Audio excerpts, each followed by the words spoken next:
Welcome This is to the news. this is the news.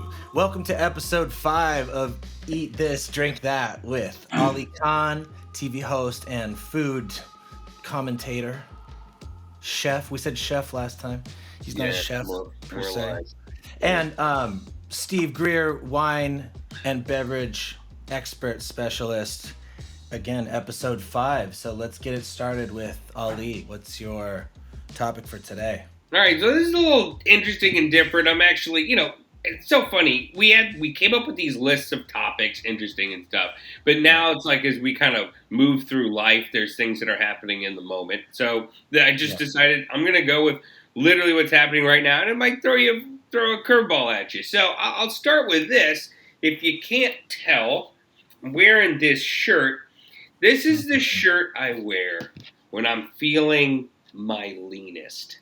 Okay? I'm talking about health, body issue, and also at the same time, like, loving what I love, which is food, and having to find the balance. Ryan, you've known me for a long time, and you know that I have had really kind of like, definitely a journey. I mean, I don't want to say struggle, but it's like, I've been on a path of like how to find essentially balance, right? With being someone who's like absolutely reckless abandonment, enjoying food and things like that, but also at the same time be conscious of, enough is enough and, wanting to feel good and look good or whatever. So I'm wearing this shirt, feels good. I got this shirt in 2009, which is probably one of the leanest I've been in my adult life for sure. And also I'm bringing all this up literally on the heels of, I see the doctor, annual checkups, whatever, and get my cholesterol checked. And I'm also, heart disease is in my family. So it's something that I deal with. I take a statin every day. And I got my cholesterol checked. And, overall, like, I've been doing pretty good.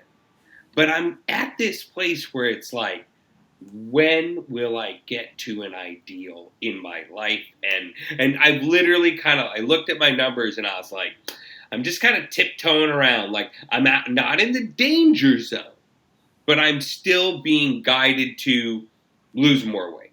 Like, I'm in the pre-diabetic, which sounds worse than it is. It's just, I think, when your body has more fat and there's more sugar and insulin, that stuff reads out.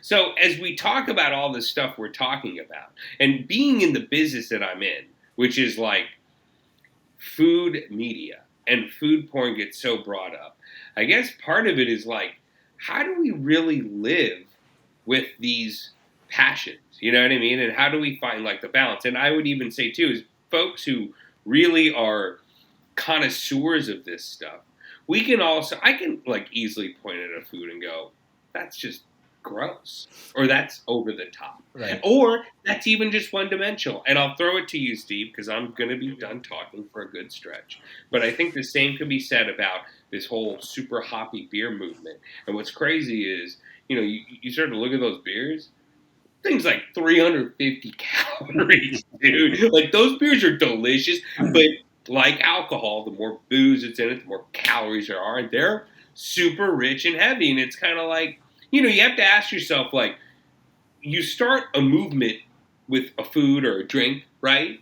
And then you have to always say, like, well, what are we really doing here? So that's what I wanted to throw out there today, is like the other side of everything, the ramifications and the balance. Because we can sit there and talk about how much fun and tasty and indulgent and wonderful something is, but there's a reckoning to all this stuff. You know what I mean? And it's worth talking about. No, I think this is a great topic. It's funny. I just went to the doctor, got my cholesterol checked because I'm on a statin, which I fought. So, let's just get that out of the way. Yeah. Steve and Ali are both on statins. I fought going on one for a decade. He's like, you need to go on one. No, I don't. No, I don't. No, I don't. So I'm finally on one. I thought I was doing really good. We've talked about it on the show before. I've cut steak down to once a month. I do maybe a couple burgers a month. I try, I stand and feel really guilty in front of the fish case because I don't know what fish to buy without, destroying the ocean. I exercise a lot. I do bike a lot. I'm at 80 to 100 miles a week. Whoa. So I still have too much weight. But in my business and your business, all I do is eat and drink. So that's what you have to achieve. You have to be very strong and you have to achieve balance. Probably with age, you have to balance that out even more. Yeah. But long story short, I'm feeling really cocky. And I get an email from my doctor saying, man, your cholesterol's still too high. Why are you even bothering with a statin? We need to double your dose. And I was like, what are you talking about? So, you still have to, there's a health ramification to eating the way we do and drinking the way we do. Not just the beers, but the cocktails, the wines, spirits. I think we've talked on this show before of going out on wine trips, and you're gone for 8 to 12 days God. usually. Yeah. You have to, that is the epitome of learning balance. If you're a new wine person, because every new wine person does this, some 30-year-old is on the trip, and by day 2, they are done. They are toast. They have not spit one time. They have drank every single glass they've been given. You have to realize that you cannot do that. Your body just cannot. Or handle that. you'll gain 10 or 15 pounds too over that course. Yeah.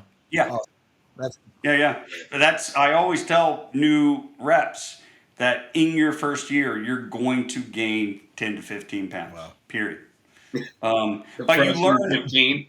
Yeah. You learn some things. You learn you don't have to drink every glass that's put in front of you. Especially at big dinners, wine dinners, or just marketing dinners. You're at 3, 4, 5 courses. You don't have to finish every course. You can that just is have so a bite or hard two. to do, though. Set it to the side. That It is is very to hard. do. I mean, Very hard. not to mention, Yeah. mean, depending on how you were raised or how you grew up, I mean, what about the psychology of finishing every crumb on your plate? That might have been bred into you or pounded into you. Finish everything, and so you're an Yep. adult, and so you don't have to finish it all, but it's like it's hard to. I find it can be very psychologically. Yeah, You feel no, like it's you're very wasting. You're hard. like, oh, I know someone else would love this, and it's right in front of me. Yeah. I should keep eating. Yep. Yeah, really It's hard. very hard because the guilt that I experience when I go fish shopping is just solely because you're concerned about the environment and it's been pounded into you. I cannot leave food on the table. I mean, I was raised that way. Yeah. That's how I feel. The guilt associated with that is a lot. But you also have to think about your health first. And I didn't do that when I was younger, but now Yeah. I am. Yeah. But there's ways around it, especially in drinking. One, I've cut, I'll drink on the weekend, maybe once during the week, but that's it. Right. And then, this show, Eat This, Drink That, really I think is grounded in the idea of eating better and drinking better. Yeah. So you can, like the steak thing that I'm doing where I only eat once a month. It's funny, I just received an email and I'm going through, I don't know, I'm mentioning guilt a lot today, but shopping guilt because there is some Japanese Wagyu steak that I really want. It's $170 a steak. There's some American Wagyu that is buy 3, get the 4th one free. And just for the record, 3 minutes ago, he just told us his doctor wants to double his staff. Hey, it's only once a month. It's once a month. Sure. You still have to enjoy your life and not worry about things. But, like you said, balance. But there's ways, especially the drinking side. You can buy nicer bottles of wine and use a Vacuvin or a Corvin and just have a glass a night instead of a whole bottle. That is totally huge because there's one thing to be like, wasting food or whatever. Waste is waste for sure. I think all 3 of us are like, oh, I'm freaking. My parents grew up in the village of Bangladesh. Like, it was just it was almost like comical how they'd be like, eat every grain of rice. Someone's starving Right. on the other side for that. And you're like, really? Like whatever. But you bring up something fascinating about wine, because what really gets me is wine has the time it takes when that sip is perfect, whether it needs to breathe in a decanter, in the glass, or whatever. But then this, like sand through the hourglass. I can't believe I just said that. Like sand through the hourglass, then it will go bust and go flat. And part of me, and I'm like, well, I don't want to ruin it, especially when it was good. You know what I mean? So does that stuff work? And what exactly are they? Because that's good to know. What I prefer to do, I mean, I have a Corvin. I use a Corvin on occasion. On the bottle I'll use the itself, Corvin or is actually. it like a decanter? Yeah. So Corvin has a little needle that goes through the cork, uses a gas. I can't remember what the gas is. It's probably argon. It's a neutral gas. It pushes the wine back up through the spout into your glass. I use the Corvin more for seeing where a older wine in my wine fridge, where it is at in its life. I'll pour some, see if it's ready to drink, and I'll just leave it sit there for the next 2 hours and take little sips and just check it out. That way I know when a wine is ready to go. But what I do didn't for know this... that existed. Yeah. I've been Googling like a ding dong, so I can get a device that will tell me that? Well, you still have to tell yourself that. But the Corvin, and Ryan, you can pull it up when you do a little search, because I'll have you search for something else. What I use is a Vacuvin, but a Corvin is just a contraption with a needle, goes into the cork, and you extract wine without putting oxygen into that bottle and ruining the rest of it. So you can extract just a little bit, see where it's at, and I don't just drink the whole thing. I literally let it sit there for 2 hours.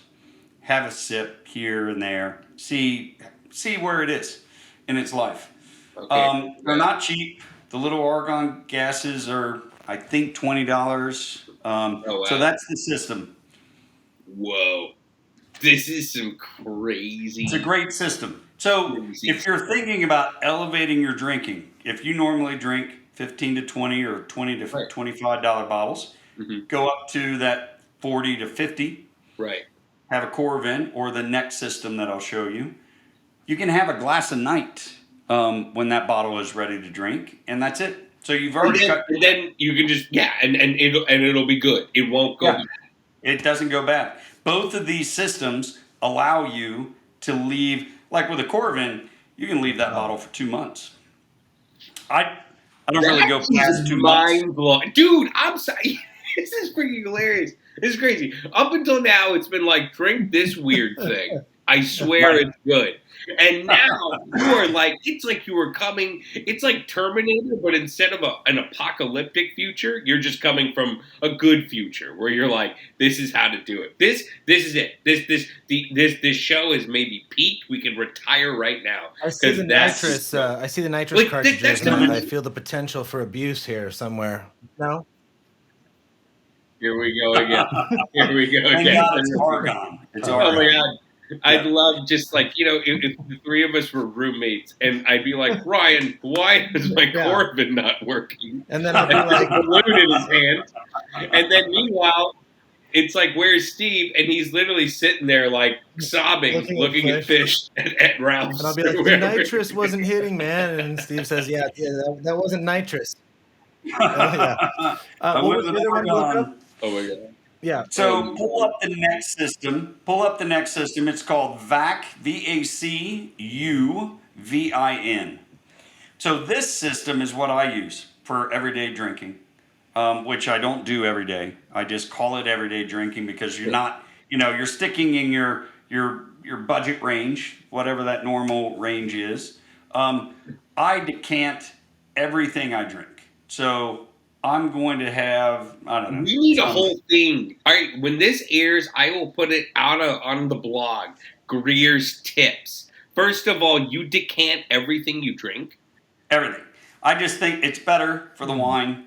Wine doesn't just pop out of the bottle in a think of it as the Hey, wine has Steve, been is this like a little asleep in a $10 bottle. little thing you put on No. the top of the bottle? Okay. Yes, this is one of the most inexpensive things Okay, you can this is a do, little. and it I'll try works. this link. It's not the best link, but it's the fastest. So we'll. Yeah. So I will open the bottle, whatever it is. Last night I opened up a Santa Rita Hills Pinot, had a glass. That was it. I decanted it. And then while I'm drinking that glass, No? no, Okay, that's thank you. not it. You know what? I'll pull it up. So while I'm drinking that glass, I almost Get shared that the leave it fucking in the cooler. thing out of I decanter. mean, there was a whole range of decisions I just had to make. Oh yeah, that's awesome. Amazing. So I'll leave it sitting in the decanter. I'll finish my glass, and then I pour it back into the bottle, and I use this. So it is called a Vacuvin wine saver. Let me share my screen. And here we go. I thought all this After I use this, so do you guys see that? Look, the price is in pounds. That's just I how know. good it is. I know. It's I didn't not realize- even available in U.S. currency information. I didn't realize Vacuvin was a British company, or maybe it's French. But anyway, you put that stopper in the bottle, you extract out the oxygen, it creates a vacuum in the bottle, and then you literally can drink off of that for a week. So is that different? So, but the other ones are more advanced. The first one, Yeah, that Coravin is more advanced, and I really just use that for. Those were if starting I like want to see, those were we starting go. like He's $100. making The the first move. one was like $100. This one looked like it was about what, 25, 30? I think you're right. yeah. So the Coravin is like $200. So this is a Burgundy. This is a 2013 Gevrey Chambertin Premier Cru from Domaine Dujac. I am 99% sure this wine isn't ready. But in a couple of years, I will, when it's 10 years from vintage, I'll use the Coravin. I'll take out a little smidge. I'll leave it sit there. I'll see how it develops. See if it's in a position where I would like to drink that. And then if it is, I'll end up having it with friends and we'll decant it. I believe, and this is basically from my experience, you can't really over decant anything because normally you have, and if it's a party of four, you poured out a glass for everybody. Almost every time someone will say at the end of that bottle, oh my God, right at the end, your last sip, this is drinking so well right now. So you've missed that window. So, I mean, you would have to leave it in a decanter, especially a younger wine, overnight. That would kill the wine. But if you decant it for 2 hours, you're having a dinner party at 7 or 8, you throw it in the decanter at 5 or 6, you're going to be fine. It will be in a really good Don't place. you think it tastes better because you're drunk? Obviously, It's like depends that's on the why it's wine. drinking better because you're a little drunk now. Yeah. Yeah, there's got to be something there. Something that's always got me, and you just found a solution, which is there's a device out there where you can actually taste the wine without ruining it. But it's always like, you get this wine, starts off with at least, like, let's be honest, like, you're going to hang on to a bottle for a couple years. It's going to be at least like $50-ish. You know what I mean? Or there's some literature out there that says, don't drink it now, stupid. You're supposed to wait. Don't drink it now, right? But what always got me is, like, you read these things and it goes, this will really open up in 25 years. And I'm like, and in 25 years, how will I have known that it wasn't 20 or 60? Right. Now, obviously, you've just thrown that out there. But there is something about, like, look, it's wine, right? Like, it's going to taste like something. And I think there is a certain truth to, again, I would almost put this out there, like, there are certain flavors wine produces that are automatically pleasing that don't really change. Do you know what I mean? Like, an oaky, buttery Chardonnay is pretty much that. You know what I'm saying? But certainly, I would say European reds. You know what I mean? The stuff that's like Right. astringent's a fine word for me. You're like, I guess this is good. Makes me feel like I'm 14 and drinking a Busch beer that I got at Walgreens for the first time. Like, I'm having the Right. time of my life. You know what I mean? But then over time, and certainly with that bite of cheese, wow, it has shifting and changing. And I say all this because I think like you just have to you have to kind of get over a hump of like, okay, we're doing this. You know what I mean? And Yeah. sometimes that hump is not as severe as others, you know, like Thunderbird, What's you know, Enemy 2020? or whatever that stuff was. I never had it. Yeah, I never Well, the had nice it. part is if you go to a fine wine shop, especially a fine wine shop that is also doing some sort of cellaring program or buyback program where they consign somebody's wines, a lot of collectors, I think, do more collecting for long-term investment. They'll use off-site storage.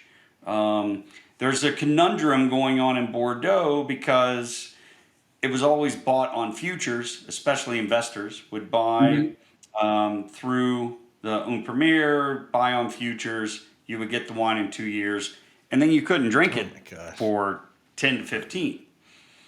You're paying a premium. So there are younger people who believe, well, I'm not going to buy this wine and go through the process of cellaring. I'm going to let somebody else do that. And then I'm going to buy the wine when somebody consigns it to a fine wine shop, and I can buy a 15 to 20-year-old Bordeaux off the shelf with a price premium. But so what? I just From a Right. drink got, right now. yeah, I'm Yeah. going to drink it today. Yeah, you know what Um, I mean? Today. yeah, That, you know, I got to say, it's like, I'm kind of into today. You know, yeah, with all this stuff, it's just, I can't. And again, this whole thing really started because I had been sitting, I got a nice bottle of wine, and I sat on it. I did it. I How did it. long? I yeah, actually, it lasted. There was nothing left in my little fridge but that yep. one bottle. And I was like, and I opened it, and it was lit. It was lit. I was like, man. Bordeaux, awesome. Like, I'm getting it. I see it. Holy moly. Like, dry, rad, Yeah. smooth, you know? It's amazing.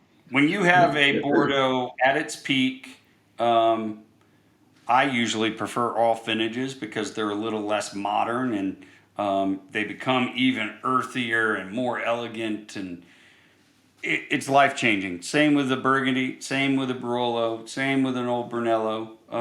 Any classic. Don't forget the whites of Burgundy, Chablis, and Chasson Montrachet, Polini Montrachet. With age, these wines are sublime. And once you have that experience, you're going to want to do that again and again and again. That was the charm of a restaurant's fine wine book, is they would go through the process of cellaring these wines for you. Yeah. And you could come into a restaurant and, oh, look, there's a 25-year-old Cote Rôtie. We're going to have that tonight. We're going to pay the premium for it because they went through the process of cellaring. Right. I don't know if that's a long-term possibility for restaurants. Right. I don't know. I think restaurants are changing how they are doing their lists. There is a thought going through some of the Bordeaux houses that they are going to start cellaring their own wine and they want to make the money, the premium that collectors are getting on releasing a 20-year-old, third growth Bordeaux. They want to reap the benefits of how much money they're making from it. So they're going to just pull back some of the wine, cellar it, and start releasing it at 10, 15 years of age. So when you say the collectors, and I'm just gonna try and connect some dots here, and hopefully, like, so whoever's listening to this is an actual wine geek. Like, so if I have a bottle, like, I'll see some crazy French stuff, French, Premier, Grand, blah blah on the label. Then you turn it around, and on the back, it'll use a lot of times it'll say something like Kermit Lynch. Is Kermit Lynch the collector? So he's the importer. So you do have a lot of, back early on, it was Kermit Lynch, Bobby Ketcher, Robert Ketcher, Peter Weingart had some really amazing, especially Rhone.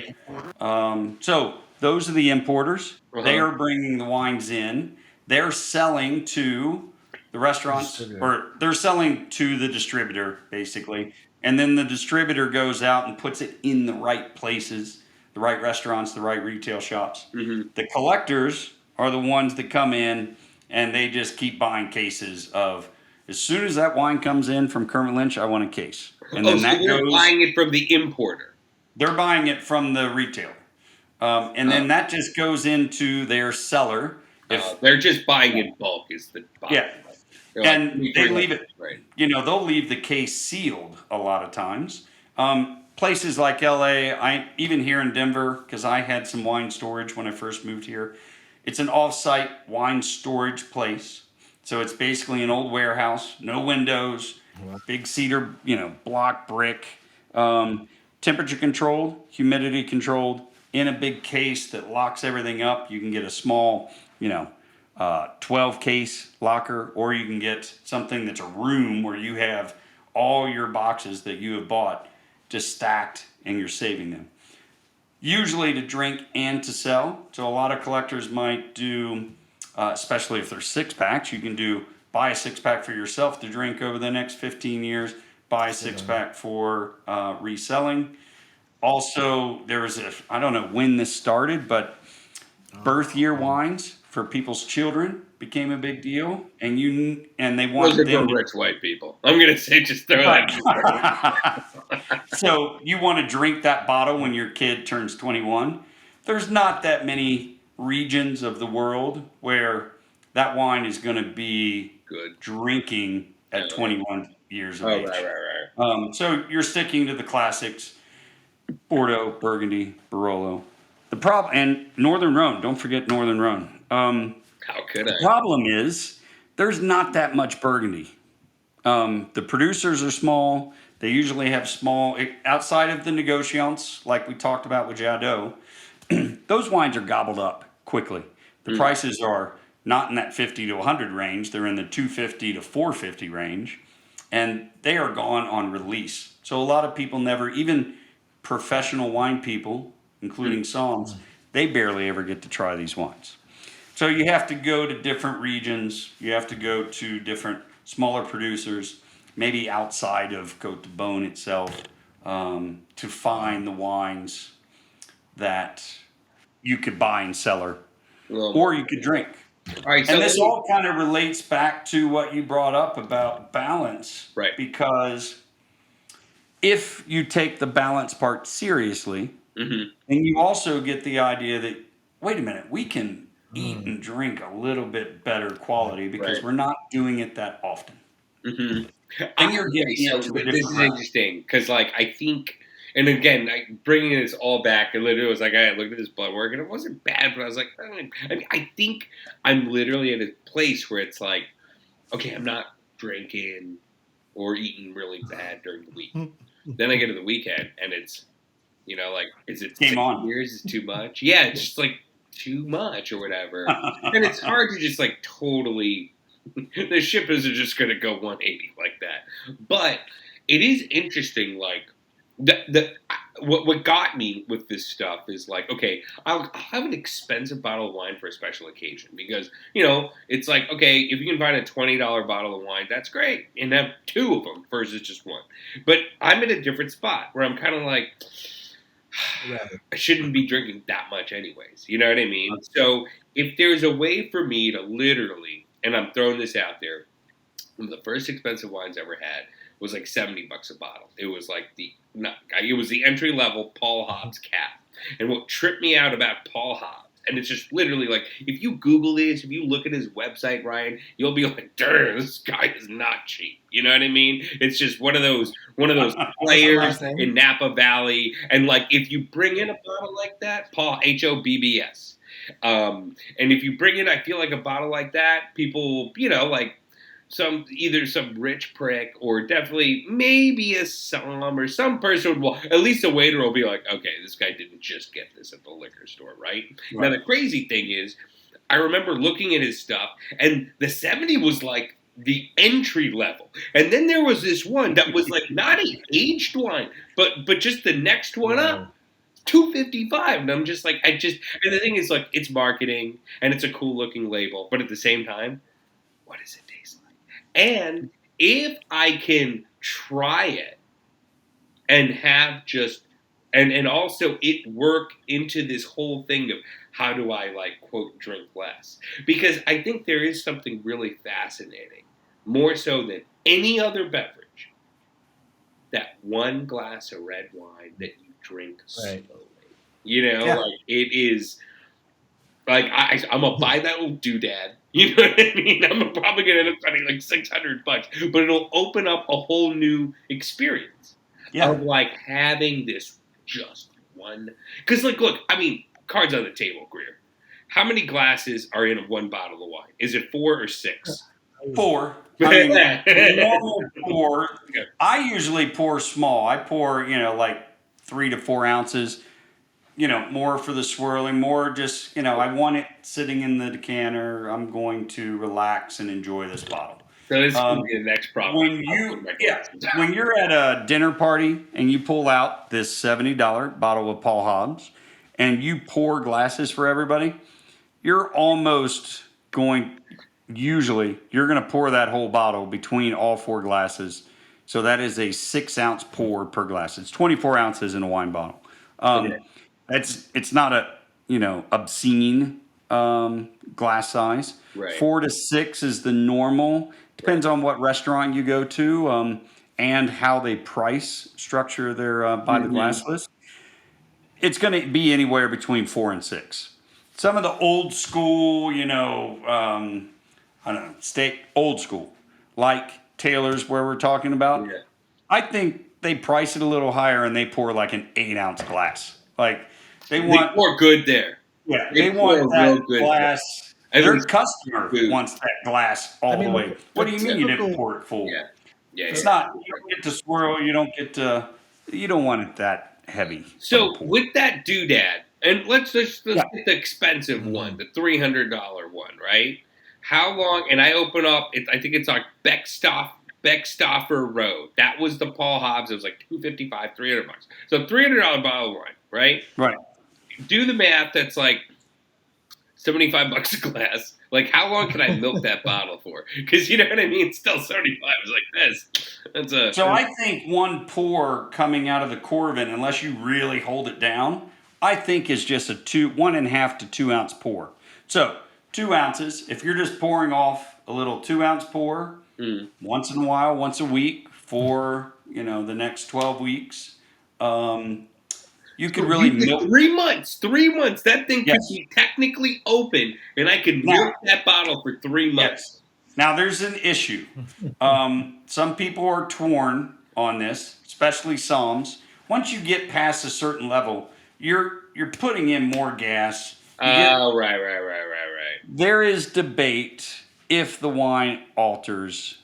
Say you get down to a half a bottle. Does it change now that you are, continuously are pouring off? Right. I know that's such a subjective viewpoint. It would be very difficult. You're going to go through a lot of gas as you go through that bottle. So you have to remember those Corvin capsules are pretty expensive. It's not cheap. So you have that expense. But you can supplement because that Vacuvin system, I think, is easily will give you an extra week if you use it correctly. You can also the cheaper one. That's the cheaper. Yeah, that $10 one. You can throw it in the fridge. Here's the thing: you're gonna see where that Paul Hobbs is. Use the Corvin just to see where it is in its evolution. Oh, I like it at this point right now. This tastes really good. Okay, we're gonna plan an evening around this bottle with the meal, with whatever you decide. $170 Japanese Wagyu steaks or your Peter Luger steaks that just came in. I know, you saw that, right? I saw that. You decant it and you enjoy it. But if you just have some other bottle that you want to drink over the course of a week or 2 weeks, the Vacuvin works. I will even throw the bottle in the refrigerator. So say I opened a Pinot last night. I'm not going to have a glass of it again till next weekend. I'm just going to throw it in the fridge. Think of it as suspended animation. It's not really, it's already sealed again, but that cold temperature is really going to keep it from doing anything. So you can make these. That's not going to mess pops. up a red wine. Sticking it. No, just don't drink it out of the refrigerator. Pull Oh, it right. out, leave it out overnight, get it back up That to makes Okay. sense. room temperature, and yeah, there's ways The to. irony that my birthday's already passed and I could have, but no, I to bring it all back. I think there's something about. I mean, there's so many ways we can go with this, and I don't know if we have to move it to the next one, but I do think there's something to be said about. There's a whole world out there, and it's like, oh god, it's like, oh, it's super expensive wine, right? But Mhm. this seems like an actual way to at least explore it a little bit. And I can tell you something seriously, like with this whole COVID thing, how much we've saved by just not frequently going out, and Right. the realization of how I can just go and like go to a place that seems innocent, right? And then you're like, oh, let me get this, let me get that, and all of a sudden you spend like $100, and you weren't that pumped about it. You know what I mean? Like, and it wasn't Right. that it was bad. It's just it adds up, and it's like I just after this crazy year, part of me is like maybe there are things that aren't out of reach. It's like taking the big trip across the world. Of course, it's Right. expensive. Of course, it's a time commitment. But when are you ever going to do it? Sometimes you just got to pony up and do it. And you know Right. what? I'm like, hey, everyone, we're eating lentils tonight for dinner because I got big plans. It's funny. I was just about to bring that up. There's a flip. There's the other side to this whole conversation is the eating better part. So we're drinking better, we're eating better, but eating better doesn't just mean higher quality ingredients of the same rich fatty foods that we love to eat. Yeah. One of my favorite cookbooks is the French Culinary Institute Healthy Cooking book, and it's seasonal. It does 3-course meals, but it was the first time I learned just how much extra calories I was putting in by all the oils that I was using, all the butter, all the extra fat that was Yeah. going into a dish. You learn to cook lighter, but still flavorful and enjoyable. And then the idea, and it kind of plays into the big news recently about 11 Madison Park becoming an Yeah. all vegetarian restaurant. Yeah. Learning how to cook Moosewood cookbooks are also some of my other favorite cookbooks. Moosewood's the vegetarian restaurant in Ithaca, New York. Mm. Their recipes are amazing. They also have fish recipes and stuff like that Yeah. in Yeah. there. They have the Sunday Supper cookbook that includes, we're going to try North African cuisine this Sunday and we're going to do Mm. Greek this Sunday. Learning how to cook really well vegetarian dishes is another way to just bring it all No, I home have to to admit. where. I mean, I'm really become enamored. We went from like a nightmare from a disappointment standpoint of like, oh, but because you just, I don't know, it's kind of ingrained in you. You know what I mean? Yeah. And I'm personally in a place where it's like, I think I peaked. Like, I straight up, like I got, and it was a wonderful present. I mean, just to see a box from Peter Luger's, I thought it was sauce. I was kind of like, okay, maybe it's burgers. And of course, it's these amazing steaks. But I can also tell you, like, I've had my fair share of red meat, like, especially cooking it. Like, when pandemic hit last year for my birthday, I got 2 Wagyu steaks from 2 separate, like, dope butchers. And I was like, see which one's better. By the way, dry aged all the way. And what's funny is like when you have it, I mean, look, I have been the guy who was like, give me the Jim Brady cut. You know what I mean? You say it, but it's just like the mechanical bull. You ain't gonna last long. You get full. Like it's in your head or in my head. I think anyone who literally like actually finishes the whole thing, it's just like, what are you doing to yourself? Like it doesn't feel good. So yeah, balance. I'm gonna spend $600 and choke my triglycerides. Ali, I think you just brought up I'm a wrapping good this up. point though, which is Weird. like it's sort of you have a thought in your head, right? You're like, I'm gonna do this, and then so it's really breaking free of those thoughts you have. You get enough cheap wine poured for you as a kid that you think the glass has to be like 80% full to do a pour, and then you get 2 glasses of, or you know what I mean. So it's like you have to know how to pour small. You have to know how to maybe not eat the whole plate, or not be obsessed with the wasting food or whatever. It's tough. You have to battle like all of your preconceived notions, basically. And in the case of the steaks, yeah, the idea of a steak tasting is way cooler yeah, than everybody getting a 24 Yeah. ounce yes, cowboy ribeye on their 100%. plate.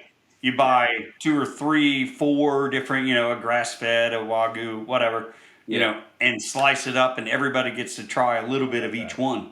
yeah, There's ways to elevate your experiences without crushing your body at yeah. the same time.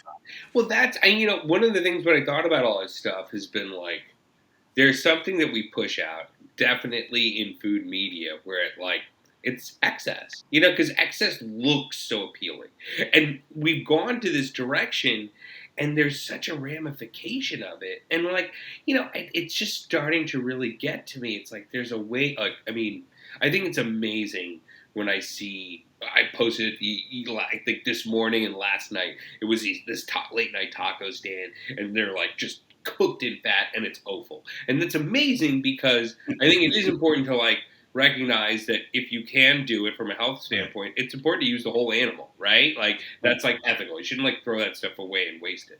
But at the same time, you gotta earn it. And you can't just go, this is yummy. Let me have 19 of it. I think Right. that there's a responsibility, and we're not telling the full story.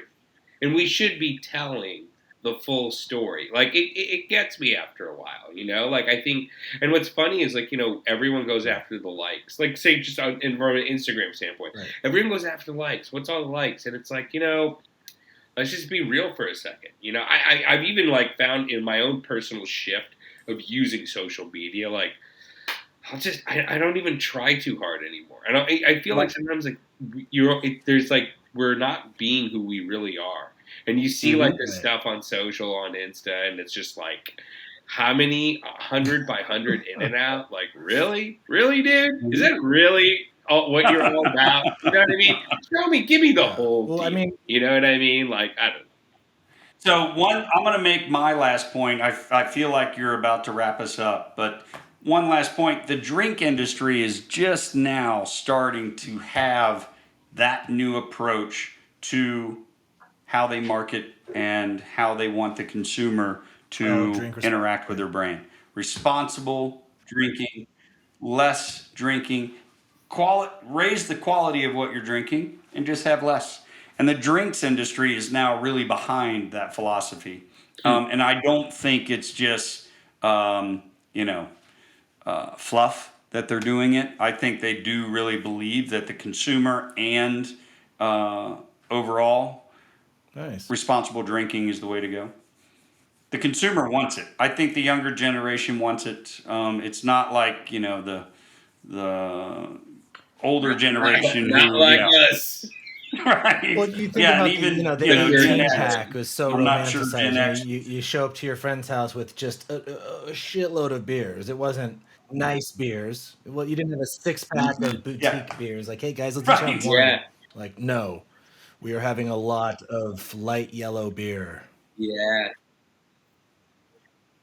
We were And in that, your though. in We your were the point, 18-pack. You're right. Dude, you won't believe this. I put in an extra 6 in this 12-pack. How'd you do it? and that's funny. Ali opened up with this conversation, and he threw out the arms race IPAs that are 350 calories. You really can only have one of those. It's higher alcohol. It's pretty weighty.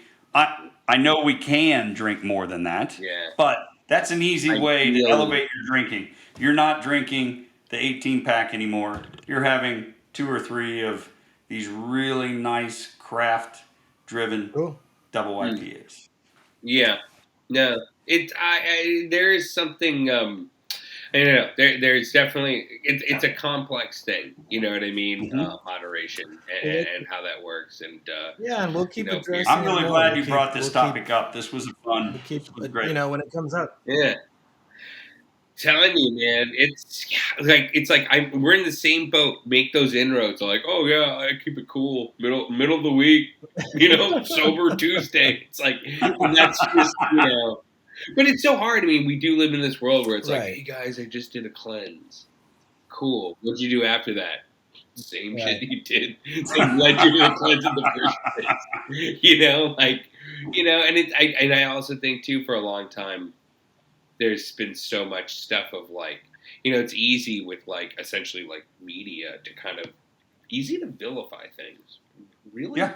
makes it easy to do that. And it's like, is it really just this or that, And I almost think like sometimes like it's not even like that nefarious, you know what I mean? I think it's just more a matter of like, what do you enjoy and what else could you be enjoying? You know what I mean? And again, like it is like this whole, moderation's tough. Hard to sell moderation. You know what I mean? Yeah. It's kind of like, I'm okay, I'm done now. But there's such the art to it. And I do think there's something about, again, I will say this, that's what I'm willing to invest $600 in next, to be able to have that one really, really good glass of red wine. And then just, there's no other, I don't know, I don't think there's food or bev that I can just sit there and so slowly consume. You know what I mean? And really relax you,